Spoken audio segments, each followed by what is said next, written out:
We're supposed to have a Q&A right now, so... Can we talk yet? You can talk. Okay. So, I don't know if there's any questions.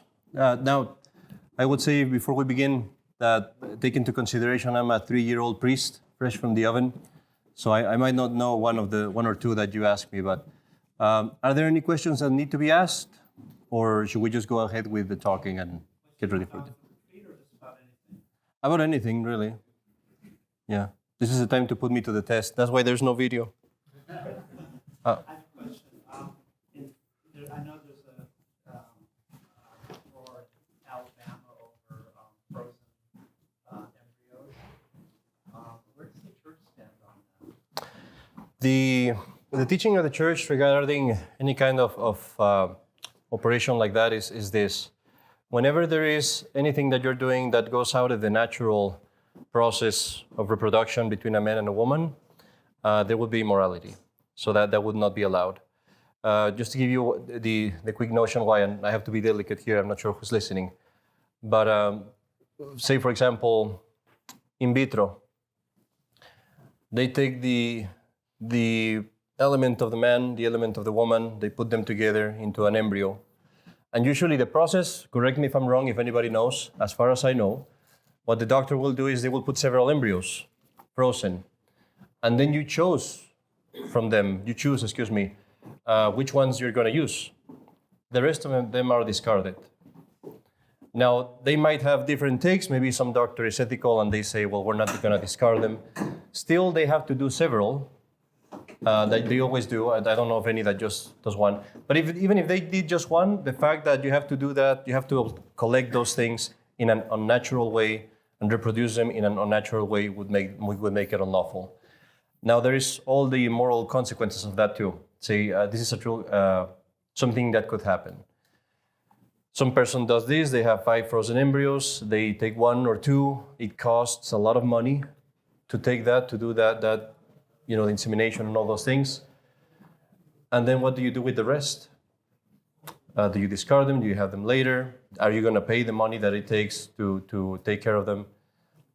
So there is a lot of moral dark spots in there. And that's why the church, whenever the process is very simple, the principle is whenever the process is out of what's normal, natural between a man and a woman, that's not allowed. It's just not allowed. It's not something that is according to God's will. Obviously, there's going to be a lot of moral problems with it. Any other question? My wife really enjoys the talks that you give to the mothers in your church. Do you have any plans to provide a retreat like this for women? Question is if I have. I'm going to repeat the question so it can get recorded. The question is if there's any plans to do any retreat for women. It would be good. I don't see why not. I think after having blasted you, all of you, for 3 days, it's only fair that I would. Well, at the moment, I'm not planning it myself. This one wasn't planned by me. I was just asked to come to do the talks. And I would love to do those things more, but I'll be honest with you. And this is just a personal note here. I'm extremely busy. So, I have a parish. I probably say 300, 400 people, and it's me and an assistant priest taking care of that with the school, with the podcast, all those things. So I would love to do that for sure, and I think it would be good, definitely. So maybe at some point the opportunity comes up. We homeschool our kids, but I've got some boys that are getting close to high school age that are expressing interest in sports. Mm-hmm. What is your opinion on kids playing sports at the high school level, public school at this point, since we can't morally send our kids to public school? Mm-hmm. They're asking if you're homeschooling, is it okay to send your children to sports in public schools? I'd have to be very prudent with that answer. I feel inclined to say, no, keep them at home, lock them all up. But I think it's important to consider all the factors. What is the boys like? What are the boys like? What is the school where they're going like? What is the environment? As a rule, for example, I can give you some principles. If at any point their faith is at risk or their morals are at risk, it's better not to Give you an example. If it's a mixed sport, we're going to do volleyball, and it's both boys and girls in a public school where it would be a lot of immorality. Definitely not, obviously. It's a Protestant soccer group or a group, and well, if they allow you to go and play, and you can, retreat yourself of the prayers or whatever they want to do separately, it would be something perhaps doable. But if it's proselytizing and the coach is going to be talking to you about the Protestant religion and things like that, then obviously not. What I suggest in those kind of cases where you're homeschooling, and just one quick note here. If you're asking moral questions and I'm giving you an opinion, it's just my opinion. You can say that I'm wrong, I might be wrong. You could ask other priests. In these kind of cases, there's a reason why we're not infallible. It's just my opinion based on life experience of my long, life. But what I've noticed that can help, there are homeschooling groups that are doing sports. You gotta find them, they're hard to find. But a lot of times there are actually homeschooling groups that are getting together, and one of the dads will do the coaching for basketball or whatever it is, soccer, football.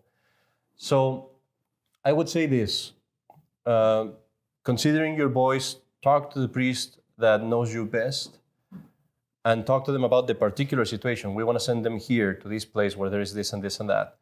And that way the priest can give you all the knowledge regarding that. I will say also this, you have to consider that if I don't send my boys there, what are they going to do? That's another question that I have to solve. I cannot just say, I'm not going to send them because it's not, it's a risk to you. I also have to say, well, what instead of that? And that's where the problem, that's where there is more toil in our side. Does that make sense? Any other question?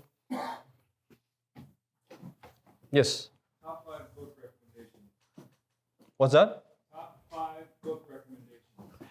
Oh, that's a hard one. What are we seeking for? What are we looking about for? Well, I'll say this. There is several kinds of books that you ought to have. Spiritual, like spiritual doctrine. Dogmatical, like of knowledge, theology, you could say. Inspirational, let's call it that, although that's not a good name, but let's call it that for now. And let me give you a little bit of each. Spiritual, well, you would have, of course, the Bible. First of all, the Bible always has to be a Catholic Bible with commentary. Don't own Protestant Bibles. That the church is very severe in owning any kind of Protestant Bibles. We cannot own them. We cannot have them. It's that severe. Not even if you say, I'm not going to read it, unless you have permission from the bishop. So the Bible is one. The Imitation of Christ is another one that everyone ought to have. And the Imitation of Christ, you read it kind of like the Bible. You could read a little bit of it every day. When your children are tempted or angry, it's a good idea. Have them read a little bit of the Imitation of Christ. There's another one called the Spiritual Combat. Really, the main two is those ones, the Bible and the Imitation of Christ. Other than that, you have the Spiritual Combat, also sort of a spiritual doctrine. And there are many others, but I'll keep it short with that. The ones of doctrine are the ones that I mentioned above, the ones of reference. Denzinger, the Magisterium of the Church. The Fundamentals of Catholic Dogma is another one. The Catechism of the Council of Trent is another one that is very important. It's a heavy read. If you want to read that, it's going to be not easy because it's written in 1600, in the 16th century language. But it's a very good read. Every catechism comes from that. I want to give you, while we're on this topic, the encyclicals of the popes. There is a book, raise your hands if you're familiar with this, The Popes and Modern Errors, The Popes Against Modern Errors. Get that book and read it. Someone was asking, one of the questions was precisely that, what are some recommendations for apologetics with Protestants, with Novus Ordo? And with the Novus Ordo, regarding books, that is the best, I would say, the Popes Against Modern Errors. Here's why. I like very much the books of Father Radecki. I recommend that one too. It gives you all the information kind of like handy. But a lot of times a Novus Ordo guy is not going to take that book, obviously. If you give it to him, they might not read it. If they read it, great, give them that one. If they don't, you can give them, here's encyclicals of the popes. You cannot deny that. This is our Catholic Church. You have to read it. And maybe highlight for them the parts that go directly against Novus Ordo, which are actually very literal. Like literally they said the same things that were condemned, but now approving them. There's another one called, Is There No Crisis in the Church? Or No Crisis in the Church, I think it's called. And that book, what they do, is a very short book, but what they do is they put on the one side the teachings of the Catholic Church, and on the other side, the teachings of the Novus Ordo Church by encyclicals and pronouncements of the popes, of the quote-unquote popes. So that's a very useful one too. Okay, so that was in regard to in regard to theology. I'm giving you the basics. Obviously, there's much more than that you could read. And in regards to inspirational, what I mean by inspirational is you need books that when you read them, they make you want to live a good Catholic life, that they actually, move you forward. And the best for that is the lives of the saints. The lives of the saints are the best, I think. Now, I will say this, I'll be entirely honest with you. It's hard to find a good book of the lives of the saints that you can read pleasantly. And I'm saying this from the perspective of the world, right? I mean, if you're a priest or a sister, you cannot put yourself through it if it's not well written. But if you're in the world and you want to read something that is enjoyable at the same time, there are not that many, there are few. I'll recommend a few very basic ones. This is a very good one. Modern Saints. There's 2 volumes of that one. A caveat, this was written by a Novus Ordo person. She was in the Novus Ordo. But she writes about Catholic venerables and saints that lived in our last 2 centuries. So she mentions, Paul VI canonized this person, John Paul II canonized this person. I haven't found anything against doctrine. It's just the mention of those Novus Ordo popes. But with that caveat, having that in consideration, it's a very good book, very easy to read. They give you lives of real people in 3-4 pages, very easily written. You can read it very nicely. That's a very good book if you want to read it to your children very quickly for a night read. The Life of the Cure, all the books by Trochu, Trochu. He has The Life of the Cure of Ars, The Life of Saint Bernadette. Great book, The Life of the Cure of Ars. I really like it because it's realistic. That's one thing that I'm saying. The lives of the saints, sometimes they say to you, he prayed all the time. He never got discouraged. He never was tempted. He was perfect in everything. And you go way out there. This one of The Life of the Cure of Ars, he's very historical. He just says, this is what happened. Yes, he suffered with Latin, and yes, he struggled with the studies, and then he did this, that was imprudent, but then he got up, he got better. There's one story in there that actually moved me to tears when I was in the seminary, where he tells you how the Cure of Ars was running away from his parish. At one point, he just had enough, and he said, I'm out. And he just started walking out in the night, trying to go to a monastery. He wanted to be a monk all his life. And he was running away with all his books and everything. And as he was running away, the people started seeing him. And there's a Cure of Ars, a Cure of Ars. And they go and grab him. And they're like, you cannot go. And he's like, let me go. You cannot go. Let me go. And some guy grabbed his breviaries and ran away with the breviaries. And he was super angry, like, come back with my breviaries. So it's a really sincere human story. You really see the person there. And I really like that. Lives of the Saints. The Life of St. Teresa of Avila, written by herself, is a very good book to learn about mental prayer. That's a very good one because it really gives you the mental prayer in a very basic way. The Life of St. Francis by Celano, Celano. And I want to recommend this specifically to you because all the lives of St. Francis are very much stylized. Is that a word? Not sterilized, no, but stylized. Yeah, they kind of paint them again with the whole, this and that, and they kind of give you like a picture, like a painting of St. Francis. Celano was the first person that wrote his life. He lived with St. Francis. He saw him. And so that is a very sincere, very neat, because you actually see the real stuff. For example, one thing that he mentions a lot is how St. Francis was opposed by his own disciples. The guys that he received into the order, they were actually wanting to make it less strict already in his lifetime. And he was constantly fighting against them. And so you get this, things of real life that really help you when you have to fight with things of real life. I'll give you one last recommendation of Lives of the Saints. There are many. Two more. One would be the Song of Bernadette. That's not just a movie, it's a book. Raise your hands if you've read the book. Okay, you guys are looking pretty bad today. Just kidding. No, you have stuff to do, I know. The Song of Bernadette was written not even by a Catholic. The guy that wrote it was a Jew. And he was running away from persecution, from the Nazi, I think, as well. And he goes to Lourdes, and in Lourdes, even though he wasn't a believer, he prays to our Blessed Mother, and he says, if you help my family and I go to safety, I will write a book about what happened here. He was a writer. And he made it to safety, and he wrote the book. And you would read the book, you'd have no idea. You would think that this is written by a priest. Beautiful book.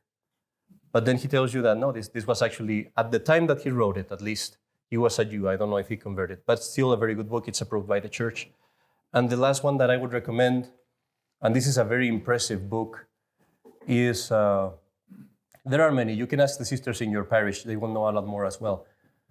But another good one is the life of Saint Isabel of Hungary by Count of Montalembert. And that one is also a very neat book. It's very historical. I'll give you the background. Montalembert, he was writing in El Avenir. That was a magazine that was condemned by the Pope. He was actually friends with Lacordaire. And when the magazine was condemned, the three friends submitted. Lacordaire, the priest, actually rebelled against the Pope. The other two said, we're shutting down the magazine. We have to redo our lives, because that was all their lives. And so Montalembert, to renew his life, he went to Germany actually to take like a spiritual retreat. He went to Germany just to be there for a couple of years. While he was there, he sees all the churches defaced, and the grave of Saint Isabel of Hungary also defaced and all not taken care of. And so he decided from there to write her life. He writes the life, he publishes it, he publishes the life. He ends up marrying the last descendant of Isabel of Hungary, because she read the life and she got in touch with him, and they ended up marrying. And he continued the line of Saint Isabel of Hungary, himself with his wife. So it's a pretty neat story. Okay, yeah. Montalembert, it's Montalebert. You can see that English is not my first language. I always struggle. People spell things to me and they go like, oh, I'm like, wait. Let me answer some of the questions that they gave us here, and then we can ask for some more. One question was, who are your favorite saints and why?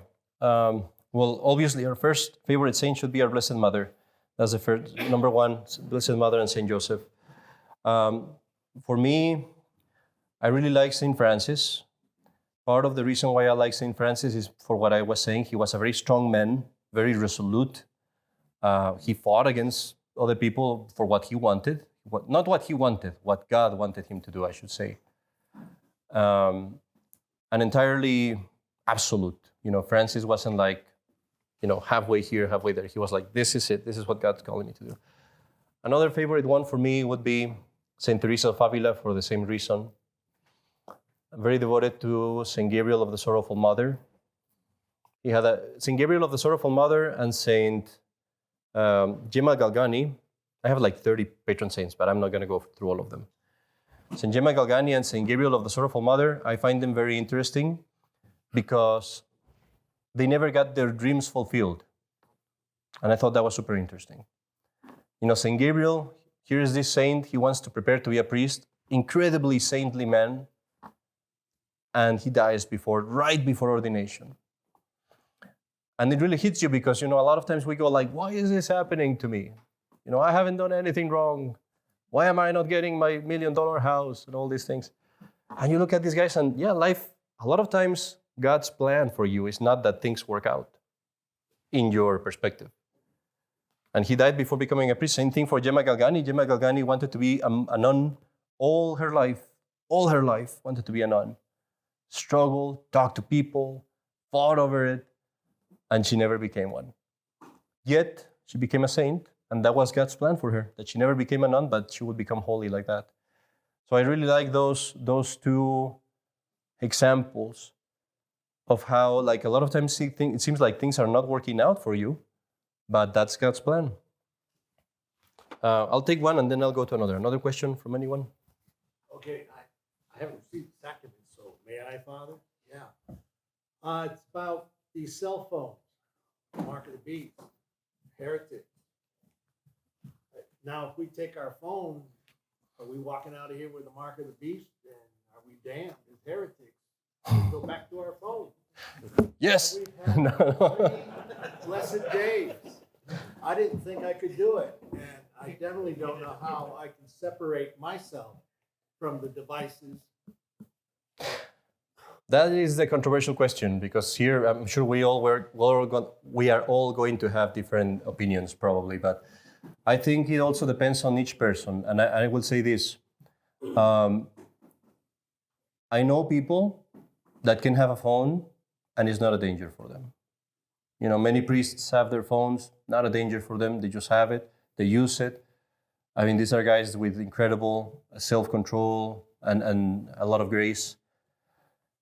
I'm going to make it public. I haven't made it public, but I'm going to make it public. I would like to start a movement just to say all men should at least, if not block entirely their phone, block a few. Not all men, but, you know, like a thing to promote it.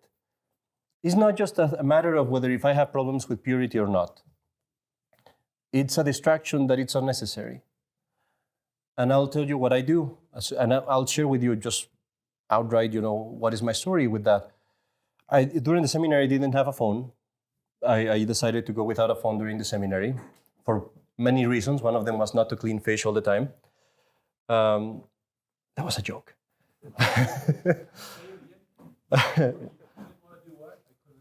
Not to clean fish all the time, because the bishop would call me at 9 p.m. to clean the fish. Every day during the summer. So there was a moment where I said, I'm good without communications. No, I did. But then when I became a priest, I had a phone, and I started, especially with the podcast, I hate social media, I don't like it very much. But with the podcast, I decided I have to start a Twitter account, Facebook account, Instagram. I didn't even know what they did. I was like, what is Facebook? What do you do with that? And it lasted probably in my phone like a month. And then I said, like, no, just one thing. In the morning, wake up. First thing that you do is, who posted what? Oh man, this guy started posting against Sedevacantes. From 6 to 6:45, it's like, no, you're a heretic. No, you're a schismatic. Or reading news or whatever. And then it's like, I spend 1 hour on this thing. Oh, not worth it. Besides the fact that, yes, every now and then you'll be, you know, looking at something or the news or whatever, and boop, something pops up. And as a priest, I don't want that not even close. So I decided for myself, to this day, my phone is blocked. I don't have Facebook, I don't have Twitter, I don't have Instagram, I don't have YouTube. A lot of people send me videos, I watched this video on YouTube. I'm like, I can't. I don't have even Google. I don't have internet. I have like a few pages. What I do, I have those social media accounts. If I need to use them, I will go and sit in my office. And that's where I use them. Now, I'm giving you this just like hey, this is something you could do. You have your phone. You're totally free from this horrible device. You live a normal life. You talk to people. If you really need to do your social media stuff, you go and sit in your office as you would in normal times. In normal times, if you needed to talk to people, you would go and sit down in your office. And that's where they reached out to you. So I'm just throwing it out there. Let me get one of these questions. Another one here. How long is this supposed to go? 3 hours. Oh, the ladies in the kitchen are probably going like, Father, stop it. Oh, good one. What are some good penances that we can perform regularly? We all want that, don't we? Let me begin by this, just this one fact. We should do penance, I think, every day. That is a very manly thing to do. And this is one of the things that I'm more excited about with what we started talking, in the recent years. Religion is manly. It's a manly thing, essentially manly. And this is one of those aspects. Penance. You don't have to do great things, but I'll give you things that people do. And this is totally open. I'm going to say it, even if I get in trouble. They sell little chains in Home Depot, and those hurt just enough, but they don't cause any harm, as far as I know. Starting your shower with cold water. You don't get sick because you start with, in fact, what you can do is just get into the shower and turn it on to the hot water, but you'll have to suffer miserably for the first, especially if you live in Minnesota or Nebraska. The first 5-10 seconds is going to be purgatory, and it'll wake you up. Big deal. With food, it can be something very simple. Something that we used to do was we would put food and then throw a little bit of water, just plain water. Don't do that in front of people. You don't want to look like a freak. Sorry if that word is bad. I hope it's not. It's too late. But that totally destroys the meal. Like, totally destroys it. You might as well not eat it. It's so bad. One time I went to the monastery, to the superior in the monastery, and I asked them, you're a fervent monk, and you're like, what penance can I do? I'm ready with the chains and the blades.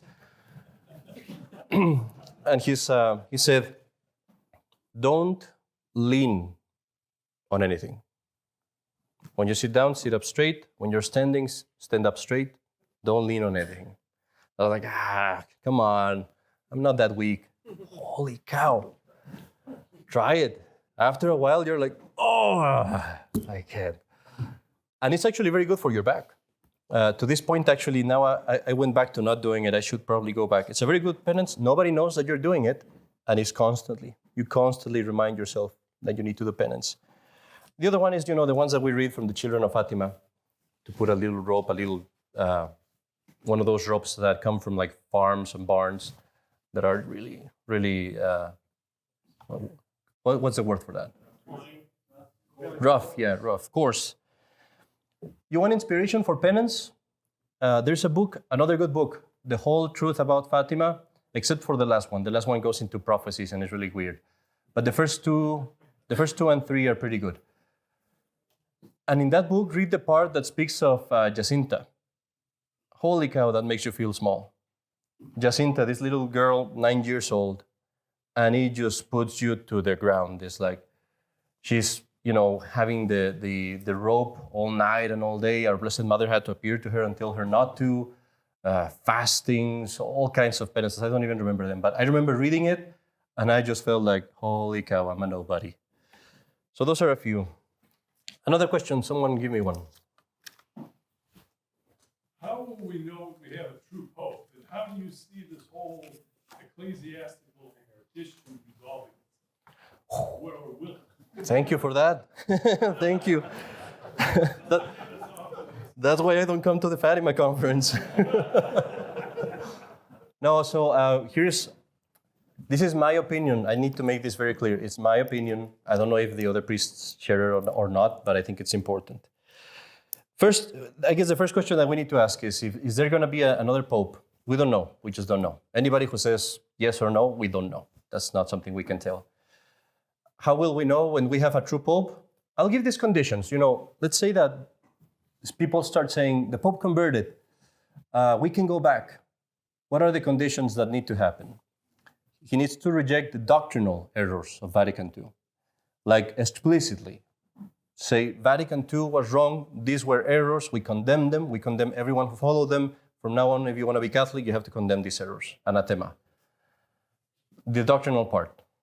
The other part would be the sacramental part. Whoever becomes a pope, again, will have to say the orders of the bishops after Vatican II were doubtful. It is necessary now that whoever is a bishop or a priest gets reconsecrated, reordained. By whom? By those who kept valid orders. How that would work or who they would choose, that's a thing that we would see maybe if it happened. But that is necessary. If a pope comes and says, oh, we reject the errors of Vatican II, but let's continue with these bishops and popes, now the orders were corrupted, they were compromised. That's what happened with the Anglican Church. So doctrinal has to be rejected, orders have to be restored, and lastly, the liturgy obviously has to be also restored to what we all know was the valid liturgy before Vatican II. And if those three things happen, here's the controversial part. The canonical process, that's where people most of the times have an issue with. We have to realize the church has the power to restore that situation. Let me explain clearly. That didn't come out very well. A lot of people say there cannot be a new pope. Why? Well, because the Code of Canon Law says that it has to be the cardinals that choose the pope, and we have no cardinals left. That is true. However, this is a principle that no one can deny. The Code of Canon Law is made and it applies according to the circumstances that the Code of Canon Law is contemplating. So it's telling you that because there are cardinals and bishops. The Code of Canon Law says at the beginning, it says there are many situations that are not contemplated in the Code of Canon Law. In those cases, what do?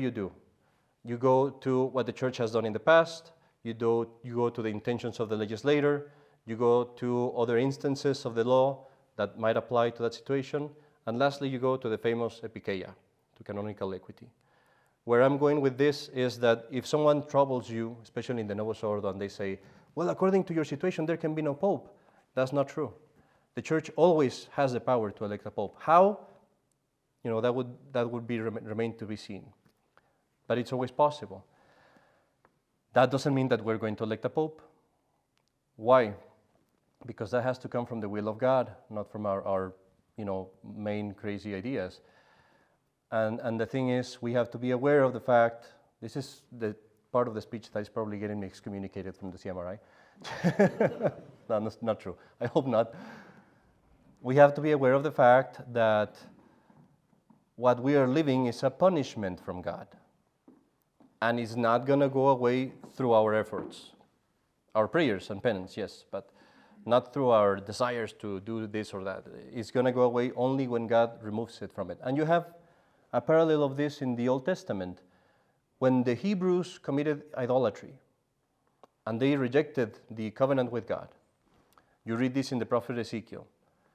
God punished them by taking away the temple and the priests and the sacrifice. And he said it, in Ezekiel, he says it, that it is because of their sins that he's taking away these things. Until when? Until God decides to restore it, to remove the punishment.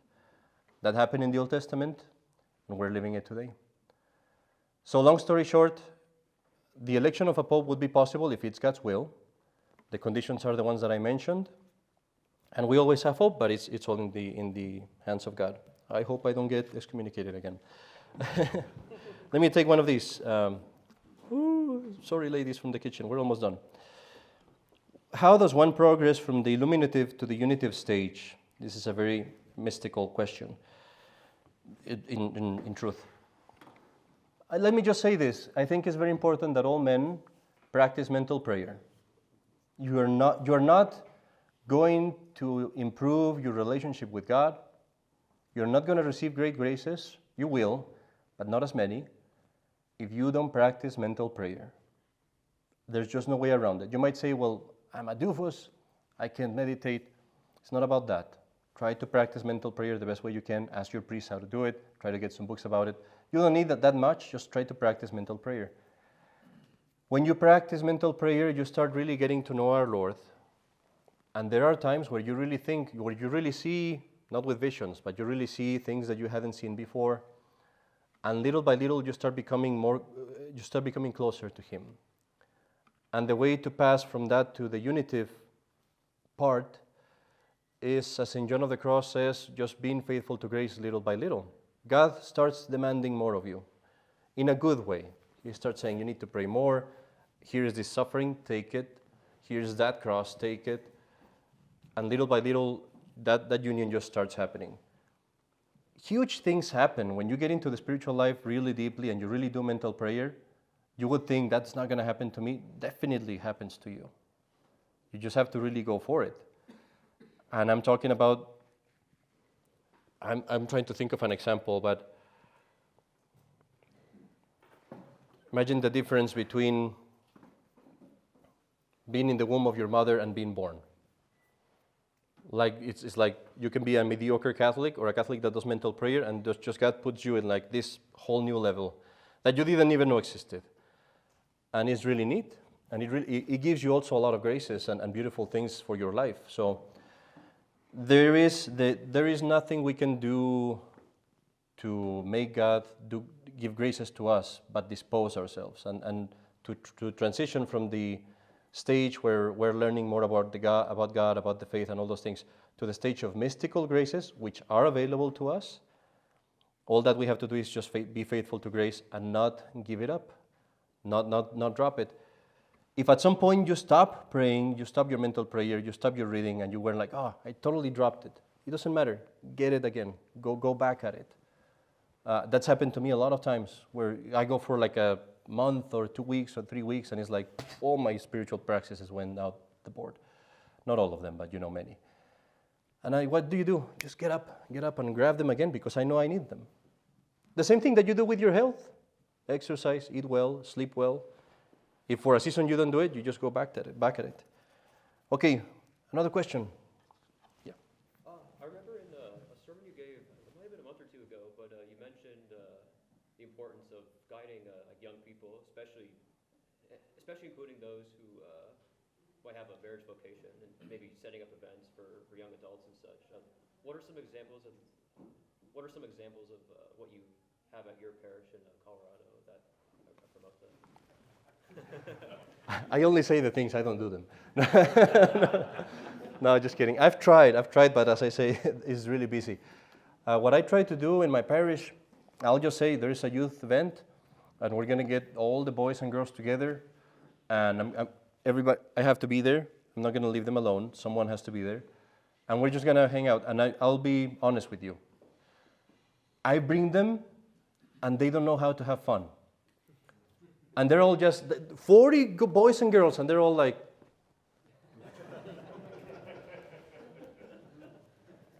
and I put them together, like sit in front of her. And I'm like, oh, okay. This is honest, and I don't like it. I've had to be the clown and the party maker. The last event we did, that's what I did. I was like, all right, let's play volleyball. And I'm putting music, for a priest, putting music is kind of like, okay. And I'm playing and trying to shout, doing the Mexican thing, and well, this and that, and let's go watch a movie, and let's go do this and that. And I'm singing karaoke, and I'm the only one singing. But for you men, you need someone to go and do the party. And that's a sacrifice, it's a chore. And that's a big complaint I have with parents. That I've told them, and not the parents in my parish, they're all perfect, they're all saintly. I have no complaints against them, they're the best. The best in the whole country. But I have that complaint that I've said to parents, you need to do the parties. And you need to make sure that they're having fun. Don't do the parties and then go like, I'm going to go cook in the kitchen. No. Put the children in there, and then you have to make them have fun and laugh and sing and do whatever they need to do. Because these people don't know how to have fun anymore. They're too sucked into the screens. And the thing is, you guys know it, the guys of you that are young, it's so hard to find a girl or a guy to marry. So hard. And you see your young people going outside of the parish to marry some Novus Ordo guy or a Protestant, and there's like this single, young, beautiful woman, this single, young, good-looking guy, and they don't talk to each other because nobody took the care of fixing that up for them. So I would suggest this in your local parish. Someone has to take the chore and say, I'm going to go out and do a party. And just trust me, it's going to be very aggravating. Some parent is going to call you and say, why did you put that song? And you're going to be like, well, you do it next time. Or you will invite 30 people, and 15 of them are going to call you and say, I'm not going. And then you have to be like, hey, yes, you're coming. I'm going to pick you up. You're coming for sure. That's what I do. I have to like really sometimes call them and be like, I need you to come.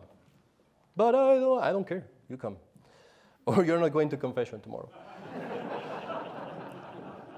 You can see that I'm exalted about this. But consider this, especially if you have teenager children, it's your duty to provide social events for them in your house or in the church, wherever you need to provide them. And there's problems, yes, keep providing them. There was a problem, so-and-so went out with the other person in the corner and there was a scandal. That's a problem, never do it again. Keep doing it. That's unavoidable. There's always going to be problems, but you have to continue to provide social events.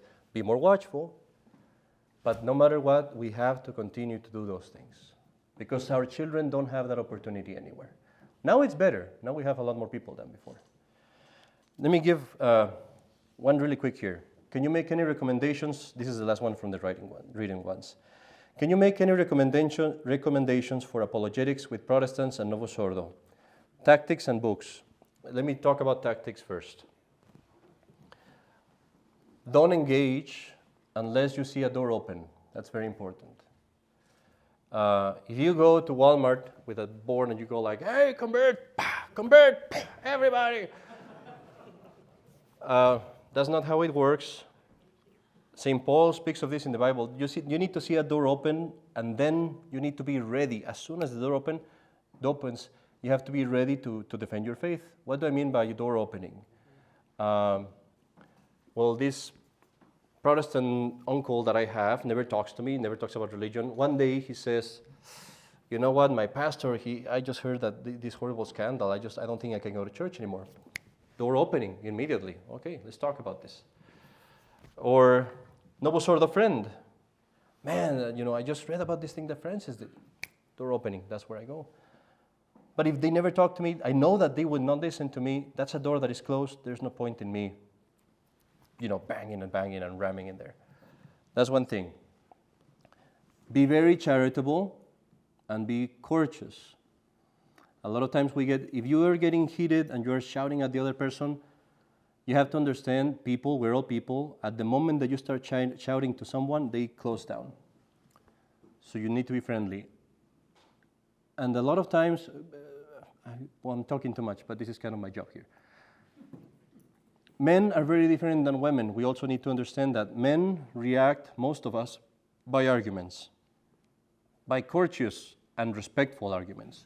If you show the guy that you respect him, you know that he's an intelligent man, and you have a talk with him, you can engage in very interesting conversation. You might not win, but at least if you make your point respected, that's a way to get in. Understand this with women.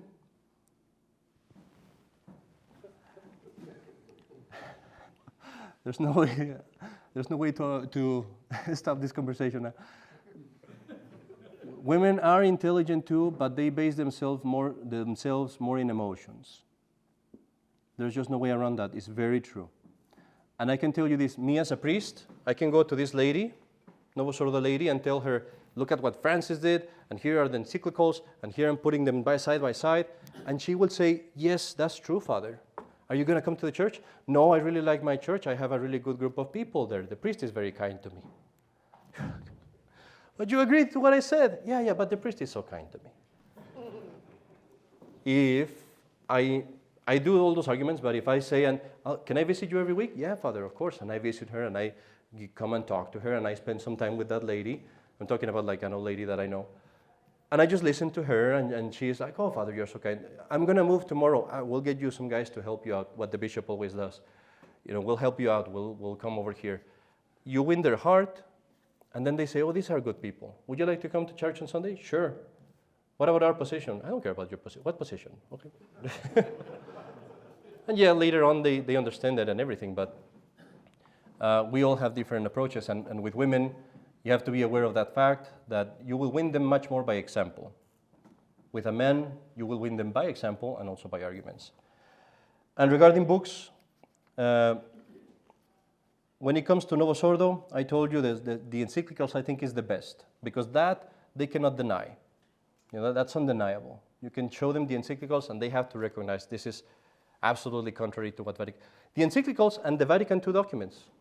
Most Protestants have no idea what the Vatican II documents say. You cannot have them read all of them. You don't need to. Just show them Nostra Aetate. Get Nostra Aetate, read it with them, and go to that part that says, literally, the Muslims worship the true God, ... although they don't recognize Jesus Christ as God. You tell your Novus Ordo friend, do you believe that? And they're forced to say no. I want to say one last thing regarding this, and I forgot about it. Protestants. I've had many discussions with Protestants, not as much as the older priests in here have had, perhaps, but you can correct me if I'm wrong. With Protestants, I've discussed, and you prove them wrong, and they just go around. And then you prove them wrong, and they just go around. Have you heard of the monster from the Greek myth, the Hydra? You cut one head, and another comes up, and then another comes up. It's just like that. And one time I remember I was in this event with this lady, and we argued for 40 minutes in the scorching sun. We both had headaches. And we're just arguing, and there's people walking around us, just looking at us. And I just shut her down in every one, and she would say, I'll have to look into that. But, blah, blah, blah, blah. So with Protestants, here's what I would say with them. Just stick to the principle of the discussion. Don't go into Virgin Mary and the Eucharist and this and that, because you're going to just keep bouncing around. Especially verses from the Bible, you'll never end. But with the Protestants, just stick to the very basic principle. Where did the church begin? Where did your church begin? Where was your church in the 1700s, 1600s? Prove it to me historically. Well, we are the real church. No. Where? Show it to me. What book? Who in the 1600s says that the Virgin Mary wasn't a virgin or that the Pope was not an authority? Who? Prove it to me historically. That's the point. Otherwise, tell me where your church began. And don't let them get out of it. If they don't go out of that, then we don't have a need for this conversation. You are not being honest. That's one. And the other one is the Bible, the principle that the bishop always taught us in the school. What about the Christians that lived in the first 50, 60 years? How did they save their souls? Where was the Bible? It wasn't finished. Where was the teaching of Christ then? And another one, for the first 1,500 years of the world history, the Bibles were a rarity. If you had a Bible, you had to write it down by hand. And people who had a Bible were very, very, very few. It wasn't that the church was forbidding it. It was that it was incredibly expensive, so much so that the monks would steal Bibles. Some guy would go to the monastery and steal a Bible and run away because it was so expensive. So you can assume that millions of people had no Bibles through no fault of their own or the church. How did they save their souls? And don't let them get out of that. And if they don't want to argue about that, then there's no point. The doors are closed. Because they're not sincere, they just want to win in that battle, and there's no point in that.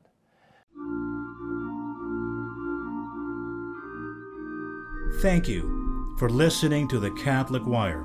If you have found this show helpful, please say a prayer for all our collaborators. Don't forget to subscribe to our channels and share with your friends. For questions and comments, you may contact us at thecatholicwire.org.